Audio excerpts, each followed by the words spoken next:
Hello, everyone. Welcome to Bloqleap Academy.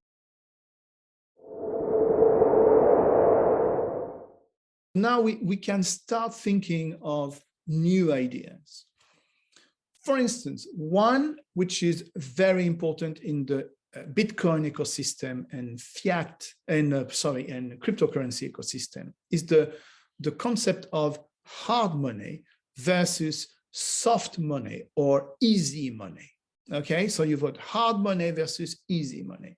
Very easy to understand. We just explained hard money means it's difficult to create. So we will see later on in chapter 2, when we are going to talk about blockchain, how difficult it is to create Bitcoin. The creation of Bitcoin is costs a lot of money, of energy, and is not easy to get. And on top of that, is controlled by computers and mathematics. So this concept of hard money, you will come across it a lot if you are interested in Bitcoin, or even if life is going to talk more and more about Bitcoin. And soft money, we're not going to talk about that because we just said that is all the fiat money, which is created with unlimited supply, and is every day you've got trillions and or hundreds of millions coming. Okay, what's very interesting is the concept of hard money, and with it comes something which is called the digital absolute scarcity. Okay, or absolute digital scarcity. Sorry, what does it mean? It means that before Bitcoin, if you had, imagine 50 million, you say, oh, there's a lot of inflation. So if I keep my 50 million in the bank, I've got 10% inflation. In 10 years, I've got zero. Okay, easy. So what you do, I've got 50 million, I'm going to invest in something which is going to be a hedge against inflation. For instance, I'm going to buy a nice house, a nice penthouse in Manhattan. Okay. And if I've got another 50 million, I'm going to buy a Picasso. Yeah, I put my Picasso in the flat. I've got 100 million there.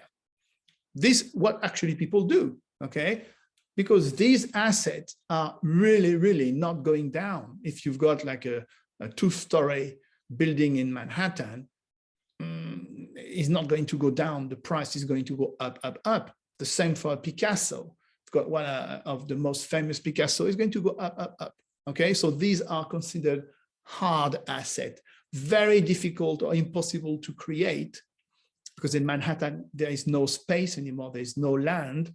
So if you got that, you are rich and your wealth is not going to go down, okay? So this is what the concept of hard money is. It's hard to create and there is not a lot around, okay? You've got 21 million Bitcoin, you've got like few square meters, kilometers in Manhattan, few Picassos, few Van Gogh, etc., or bottle of wines, or whatever you want to buy, which is not created anymore. Okay. So this concept is very important. So you can ask me now, or you can say, all right, I understand the concept of hard money as opposed to soft or easy money. But if I've got 50 million, or if I've got 100 million, I don't want to invest that in Bitcoin, because Bitcoin is a digital form of wealth, and it can be hacked. So yes, this is a very legitimate question, and it's a clever one, actually. Most of my students ask always, okay, I understand Bitcoin, I could even buy Bitcoin, but what about the security behind it? So what makes Bitcoin so powerful today is because the system in Bitcoin is unhackable. So people can say, okay, there is nothing unhackable online, it's true, but the probability of it and the quantity of money and energy you have to put is so incredible that it can happen on paper, theoretically can happen, but in reality, it can't. It never happened actually since the very beginning of Bitcoin. Okay, this is why all the biggest bank in America and Europe are saying to their client, yeah, you can invest in Bitcoin or in product backed by Bitcoin, because Bitcoin is safe as well, is the safest asset on earth. Don't take my word for that. We are going to explain that in the second chapter with blockchain. We will see the several levels of security. But let's, for the sake of the argument, let's say, okay, Bitcoin is unhackable. No one can stop it, change it, destroy it.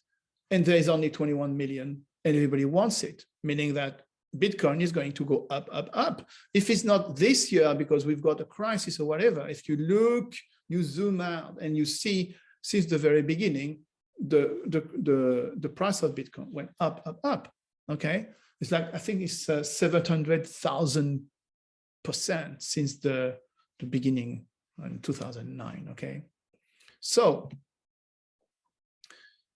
now I want to talk really quickly about another aspect, another concept, which if you follow Twitter and the social media and Bitcoin, you will hear a lot the stock to flow ratio, meaning that you have to, in order to project the price of Bitcoin over the years, you just have to follow the stock to flow, meaning that how many Bitcoins are around, how many Bitcoins are created. You do the ratio and you've got a number. Okay, so if you look at the stock today, the stock of Bitcoin in circulation is like 19 million nearly, and you are going to have 21 million, and the flow is 900 a day.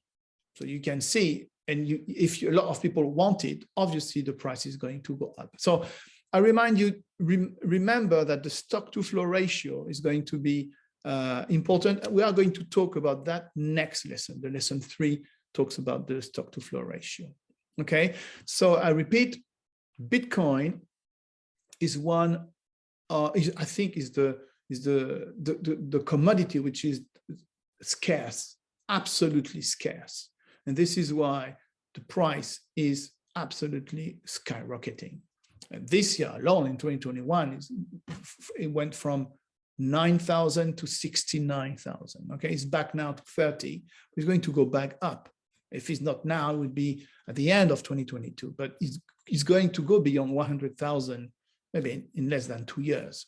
Okay, so this absolute digital scarcity, absolute digital scarcity is Bitcoin is the unique active asset in the world. There is no other. Okay, so because it retains its value for the reason I explained before. All right, so another 2 concepts, which I remind you that these are just like concepts you just need to understand them, not even going deeper, but if you understand what we're talking about, you will be able to understand what influencers, journalists, and people on YouTube talk about when they say that Bitcoin is a deflationary asset, meaning that because you need more and more people want it, like between 2 and 3 million people buy Bitcoin every week, and you've got only 900 Bitcoin a day from 2020 to 2024, and then half of it, obviously the price is going to go up, but it's not like tomorrow. It's just like you have to consider like long period of 4 years, but over 4 years, Bitcoin is going to skyrocket. Why? Because just mathematics again, millions of people are going to buy Bitcoin and you've got only 21 million. So do the math. So on the contrary, the dollar or the euro are inflationary, meaning that you've got every week billions and billions, or every month billions, trillions coming, and it's not going to stop.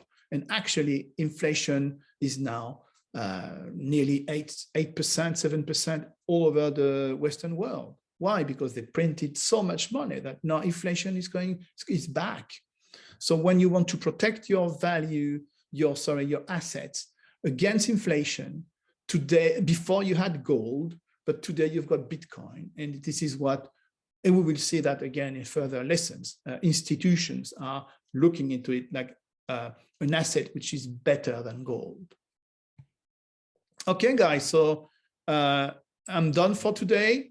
Thank you, and see you at lesson 3. Bye-bye.